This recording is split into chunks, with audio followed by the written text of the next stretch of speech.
buy daw di làqu amatul ndey ak bàyyi ci ay càmmiñam rek lay làq. exactement.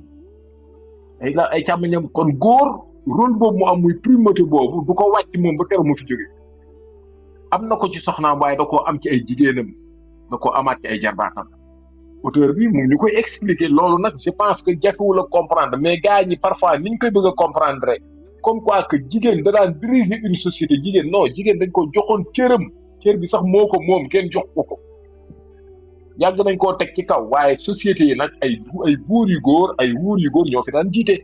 am na yenn yoo xam ne nag amoon na ay buuru jigéen ba ci Égypte antique buñ fa delloo buuru jigéen yi bari wuñ fa de man de ñaar laa ci xam. dañu ñëw bien plus tard aussi en plus. waaw te plus tard la ñuy ñëw. kon bu fekkee dañuy jël foofu référence bu ñu dikkaatee fii ci sunum réew bu ñu ñëwee fii ci empire du Ghana aw Dogos wala ba empire du Ghana xawuma fa buur bu jigéen xam naa fa nag ay ndombay tànki jigéen. bu ñu duggee ci sunum réew waalo dinañu fa limal ay wuur yu jigéen waaye bu ñu ñëwaat suñu réew lingeer yaa ngi fi woon am doole lool waaye kon àdduna nag moo mës a doxee noonu. nit ñi nag bu ñu ñëw jàpp ni islam dafa ñëw déjjati góor déjjati jigéen fal góor déedéet islam mës a doxee noonu. en fait loolu moo tax ma wax lii quoi parce que. je te comprends loolu moo tax ma daane la fii. voilà parce que dégg naa la de. man comprendre naa que justement que d'ailleurs en Égypte aussi c'était la même chose hein en Égypte boo xoolee ba ñu constitué en état justement nu mu tudd avec des chefferies maanaam seen buur yi et cetera si la ñu indi le patrilignage mais en réalité c'était matrilinéaire au départ mais puisque dañu doon fal buur donc du coup si le góor enfin nan lañ koy waxee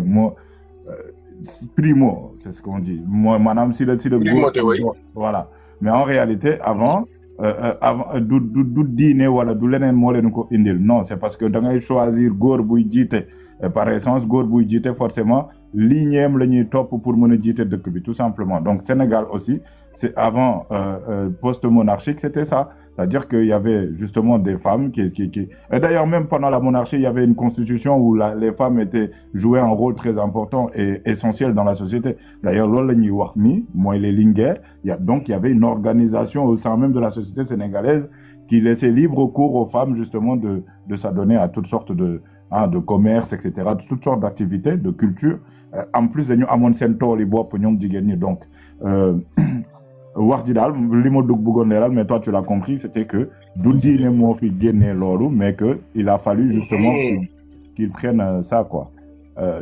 dadaa ñoo merci et puis beneen bi loolu damay bàyyi sax après docteur bu jëlee dina ko leeral dañuy def amalgame ay mots yu bokkul muy matrilinéaire ak matriarcat. waaw ça n'a rien à voir bokkuñu lu ñuy tekki. voilà patriarcat ak patrilinéaire bokkuñu lu ñuy tekki loolu damay bàyyi docteur moom moo jàngi woon tubaab bi moom bu ñëwaatee xam naa dina ci ndey leeral quoi waaw docteur moo jàngi woon tubaab yi ak moom jàngi woon tubaab maa lànkoon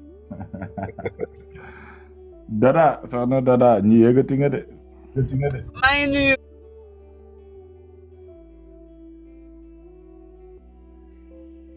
déjà wala neexul non c'est extraordinaire naa la koy en fait ñun dañoo juum livre bi la ñu waroon njëkk a lire après soog a lire société africaine ndax bii moo njëkk a génn société wolof pardon mais dañoo def le contraire.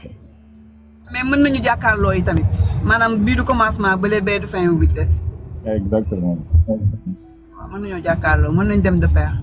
waaw man déjà moom day bind ah day bind day wax xalaatam mais ci gisaguma ko ba tey parce que yéen a ngi wax jigéen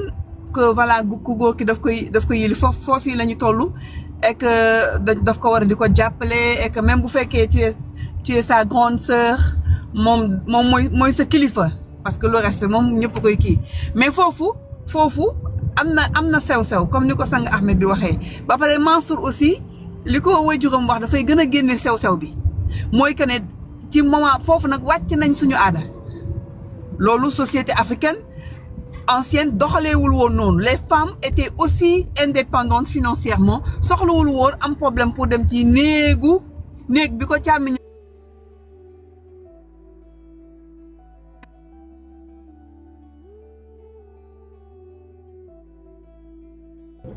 ci force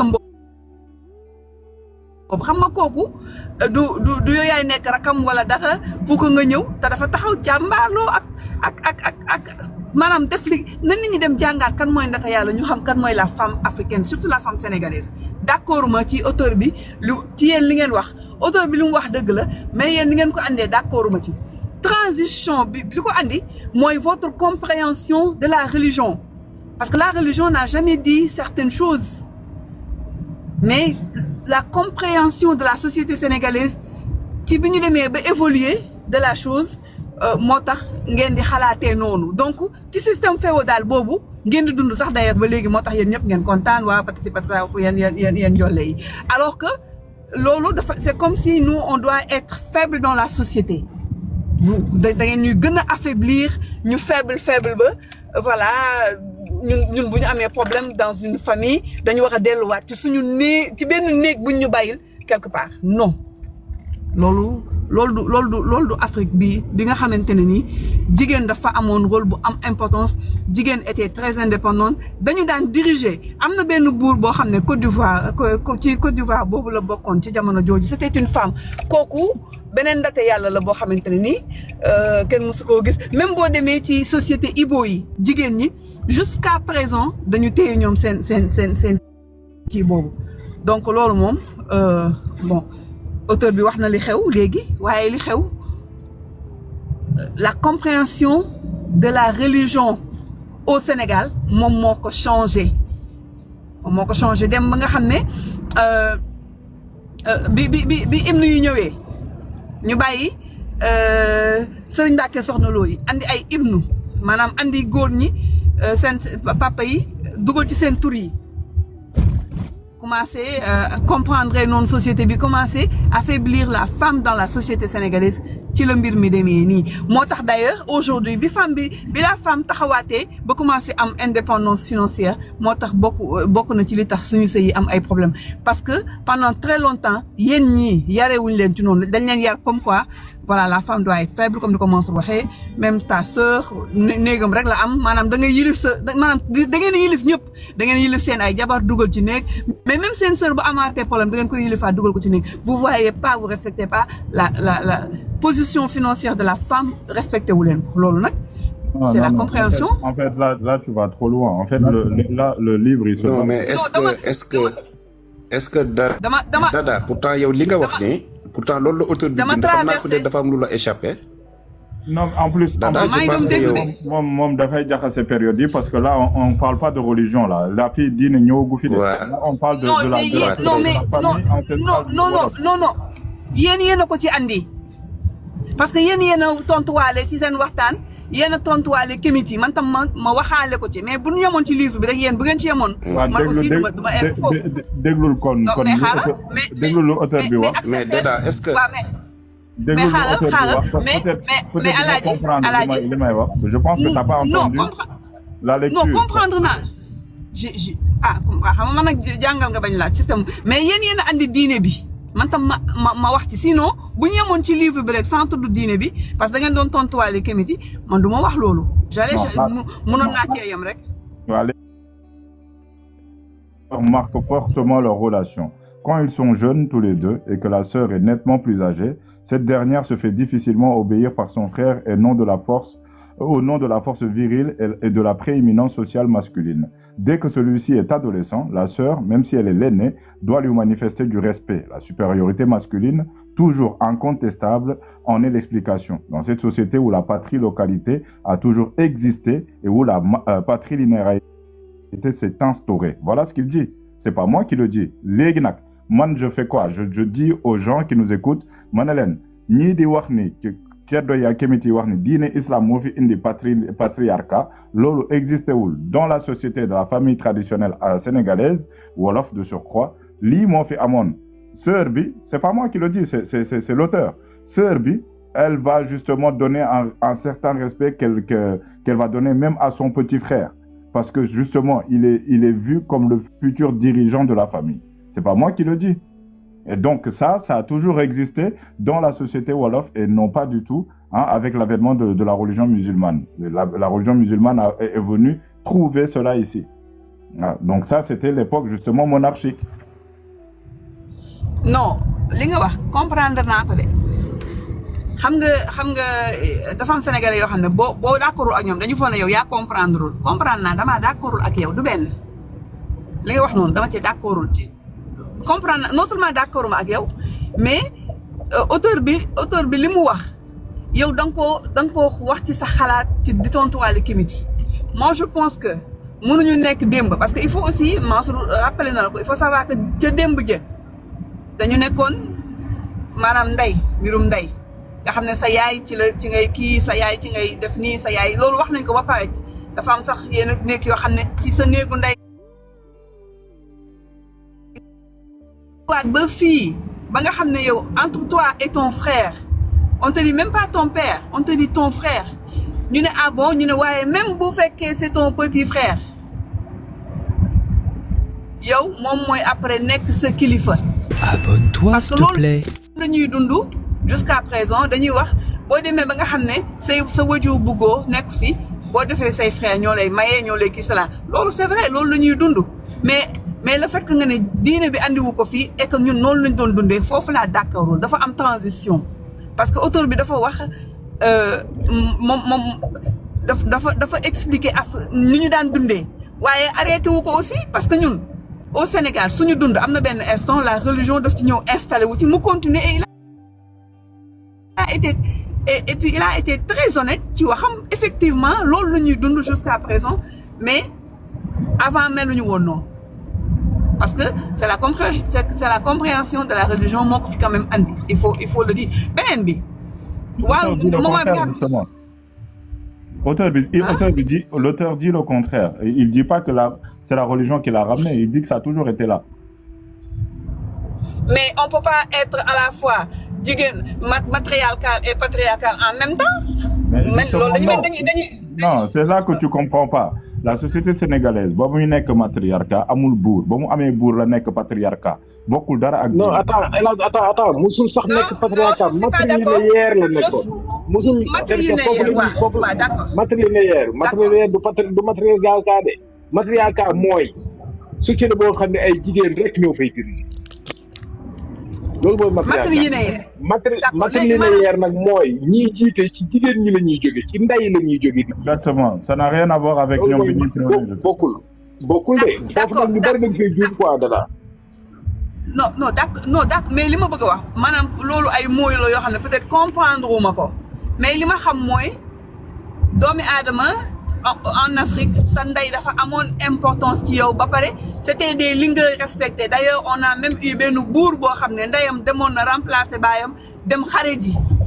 ba tax moom doomam ñu fal ko ndax jàmbaar gu mu jàmbaare woon xam nga kooku du moom mooy voilà ku et puis il avait des frères xam nga du kooku moom mooy petit frère am mënul nekk kilifaam beneen bi mais ñun dañu amoon ndate yàlla. mais si histoire du Sénégal ban buur bu jigéen nga ci am histoire olof yi est-ce que am nga buur bu jigéen olof vu que jigéen ñi dañu amoon kii. si amoon na waalo amoon na njëmbët amoon na ndate yàlla amoon na waalo. maa ngi tudd turam nii sans arrêt je te parle de ndate yàlla non. la moo tax ay njëmbët mboot effectivement. la moo tax donc quand on parle. yaayu la moo tax elle est pas devenue reine. mais parce que moment boobu ci Kayoor ak Jolof Mansour wax na la ko plusieurs fois jigéen daaw fa falu buur wax na ko pourtant. voilà donc ça n'a rien à voir avec la religion. non xaaral defal ndànk yow fu nekk nii taxawatuloo yaa ngi pàccanga ci ay xal defal ndànk moment boobu yooyu lañuy def parfois moment xam nga déjà il faut savoir que chaque jour épopée bu nekk mbir mi day changer dara taxawul stagné rek te changé wul loolu amul c'est-à-dire lépp dafay changer di transformer wu d'ailleurs comme au Kayoor c'était la première fois ci la Joor koo xamante ne ni santul Jóob damel yëpp Jóob la ñu sant parce que kooku ci yaayam la ko jëlee parce que yaayam moo waroon nekk buur te comme le Mansour ni mu ko waxee jamono jooju jigéen ak góor jigéen daawul nekk ci Kayoor daawul nekk buur loolu kay wax nañ la ko loolu rek la mais avant jigéen da daan nekk buur parce que ñun amoon nañu ay buur yu jigéen au Sénégal yu ñëpp xam ñu diriger d'ailleurs ki leen ci gënoon sonal nate yàlla dafa sonaloon tubaab bi ba sonal ko lool ba dañu mujj sax jël récupérer doomam yóbbu ko ci seen ay école parce que ñi leen gënoon sonal dañu vraiment dañ leen daggate complètement ba jël seen ay njaboot yóbbu jàngali kon pourquoi ñuy wax ne buur yi ñoo fa jëlee loolu alors que y avait des buur jigéen loolu paradoxe la mënul nekk mais xaaral ma indi la foofu leeral nag xaaral ma indi la foofu benn leeral bu am solo non man dama wax sama xalaat yow nga wax sa xalaat bi waaw non ci sa xalaat bi laa lay indil benn leeral xëy na peut-être dafa am point boo comprendre ci li ma jàpp rek non man pour man yéen a comprendre lu aussi hein mais dama waaw juste pour waalo boobu li ma ci bëgg indi mooy maanaam waalo cosaanoowul buur bu jigéen ndate yàlla la ko fa taxaw na falu buur ci contexte la buur bu jigéen bi mu am loolu contexte moo ko indi woon waalo bu ñu delloo cosaan ñëpp xam nañ ni barka boo moo fa njëkk a falu buur góor la woon ña ca toppaat buuru waalo yëpp ay góor lañu ñu ñëwee ba ci ndate yàlla nag dafa am contexte bu taxaw mu doon jàmbaar lool contexte boobu taxaw moo tax ndate yàlla falu buur mais buñ ko taxawee que ni ndate yàlla falu woon buur Afrique doon am falu buur amul benn dëkku Afrique bu ñuy dem mbaa néew na lool ba nga xamante ni ña fa falu buur ñëpp ay jigéen lañu woon ci biir démarche bi nag jigéen ñëw na nekk buur mais ça ne veut pas dire pour autant que matriarcat dafa amoon matrilinéaire parce que ci meenu ndey lañ daan fale buur donc bu contexte boobu taxawee ndate yàlla nekk fa ba pare doon jàmbaar ca la nekkee buur def ci ak njàmba def ci jaloore bu rëy nag ju àdduna yépp xam ba léegi loolu nag demewuloon noonu ca Kajoor demewuloon noonu ca Bawol demewuloon noonu ca Jolof demewuloon noonu ci Siin demewul noonu ci Saalum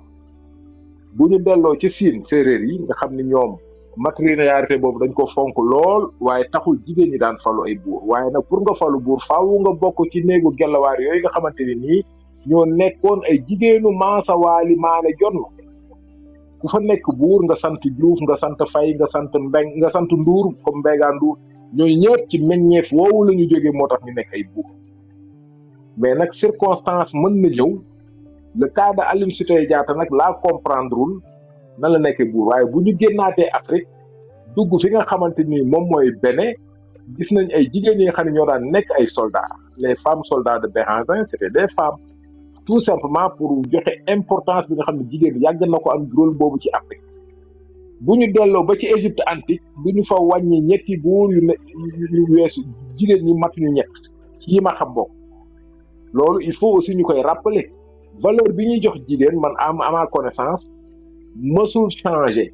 mais vu que góor moo yore la primauté boobu xëy na islam da ko indi feddali nu ko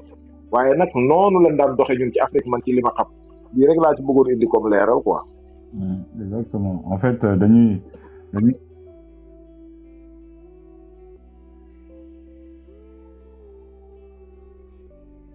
importance la chaque mais man waxuma ñëw ma pour andi histoire moom nu mu faloo dama ne rek on a eu ay reine foofu amoon nañu ay buur yu jigéen loolu rek laa wax waxuma leneen alors nu mu faloo et tout cela c'est très bien que ñu xam loolu partout ci Afrique amoon nañ ay buur yu jigéen partout alors ce concours de circonstances bi taxaw pour mu falu man loolu mooy histoire bu rafet bi man waxuma loolu mais je dis que ne ci ko bu ñu demee ba avancé jigéen musuñu ko affaiblir nii jamono ji ñu dund nii en Afrique avant amul woon déedéet dañu daan contrôler kër yi ku ci nekk yem sa place je sais très bien que waalo googu ku fa nekk buur man xam naa loolu xam naa ko bu baax parce que samay maam lañ te mën am xaw ma histoire nag am na lu ma xam akus néew mais je dis que amoon na ay buur yu jigéen te moom c'était pas n'importe quel buur ndate yàlla parce que boo sax fàtte régal parce que boo sax kii sax fàtte woon naa ko nu mu tuddati beneen femme bi mais ndate yàlla li mu représenté faaw nit ñi xam moom mooy kan foog jigéen ñi xam ko yaa ngi tudd léegi Aline Sitoé Diatta après man dinaa la nettali histoire Aline Sitoé Diatta bu ko temps bi indee parce que man damay dem ba ci village am Kabrousse bu demee bu ma kii parce que moom du woon sax n'importe quel buur daf ci boole woon am xam-xam mystique etc., etc. Donc, le rôle de la femme, la position de la femme en Afrique, musul faible, musul weak. Ku ci nekk ci société bi da nga daan xam sa place waaye ñëpp yërëmante ñëpp daan ci génn est-ce que xam nga ne am na ay xeet yoo xam ne en Afrique même turu merci nii amu ci parce que daawuñu ñaan nit ñi dañu amoon autosuffisance les gens n'étaient pas malheureux ba nga xam ne sa jigéen bu demee ba ñu maltraité ko ba mu ñëw torox da nga koy utal sa benn néeg ci sa biir kër Afrique dundeewul woon noonu parce que ñun aussi am nañ lu ñu xam tuuti ci histoire donte xamuñu ci lu bari kooku moom laa chaque man noonu nii laa ko gisee mais naa bàyyi lecture bi dem fii moom d'accord ma ci yéen ñaar yow Alaaji ak Mansour seen analyse d'accord ma ci mais l'auteur au moins il est honnête et il reste constant di wax exactement comme ni nga ko waxee rek la société nu mu defee parce que jusqu'à présent fii ñun loolu la ñu dund man on m'a dit ça ci sama ay jeunes frères ñoom ñooy sëy kilifa ñoo la xaw ma laa su ko defee ñuy xonk waaye ñoom xam nañ ñoom dof yu ñu la jàppale li dof rek man noonu nii laa ko gisee li may wax nag man nag la engagé aussi encore une fois aca doxal leen eggale lecture ba moom bëggoon naa sax wax tuuti ci affaire jaam yeeg yooyu mais bu ñu def analyse bu livre bi jeexee dinaa ci wax sama xalaat ndax côté foofu tamit daf ci am beneen jikko bu ñu def ci ñun te loolu moo ëpp importance ci nit mooy jàngal la woyof humble nga dem di mën a mel ni kuy jaamu sa benn kii sa benn nawle koo xam ne yéen a bokk lépp loolu daf ñu jàngal aussi ci société bi humble voilà comme ni ko Mbaye Lam waxee son cousin mu dem takk ndigam def noonu mu doxalee noonu loolu humble day andi nit ko day andi oyof ci ñun noonu la ñu ko mag ñi jàngale woon sans pour autant mu nekk ay moom. dinañ ci ñëw léegi ci jaam yi vous allez être servi de toute façon les relations entre grands-parents et petits-enfants les grands-parents qu'ils soient ah pardon waaw docteur vas-y. xam nga ni moom bu ko joxul du wax dara de. yow xam nga waaye docteur baal ma waaye doo baal ma da ngaa baax rek sama tata baal ma da ngaa baax